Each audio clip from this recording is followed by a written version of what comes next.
দেখুন 32 নাম্বার ভাঙা হলো। আমি জানি এটা নিয়ে আজকে অনেকেই হয়তো আমার বিরুদ্ধে লাগবেন, লাগলেও কিছু যায় আসে না। 32 নাম্বারটা 24-48 ঘন্টা ধরে ভাঙা, এটা বিভৎস রকম একটা মববাজি। এবং সেই সময় আপনার নিশ্চয়ই মনে আছে হিন্দি গান বাজানো, তার সঙ্গে নাচানাচি করা, সকল কিছুই হয়েছে।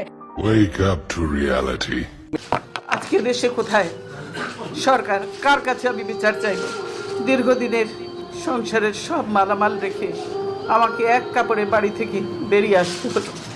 ঘরের দরজা ভেঙে, আমার বেডরুমের দরজা ভেঙে রীতিমাত্র ট্রেনিং হিচড়ে তারা বের করেছে এবং এমনভাবে বলছে তারও দরকার হলে ওনাকে কোলে উঠিয়ে নিয়ে আসেন। আমি এর বিচারের ভার মহান আল্লাহ ও প্রিয় দেশবাসীর উপর ছেড়ে দিলাম। সেই অবস্থা করেছি সারাদিন আমি মানুষটি কিছু খেতে পর্যন্ত পারিনি। সেই অবস্থা করেছি সারাদিন আমি মানুষটি কিছু খেতে পর্যন্ত পারিনি।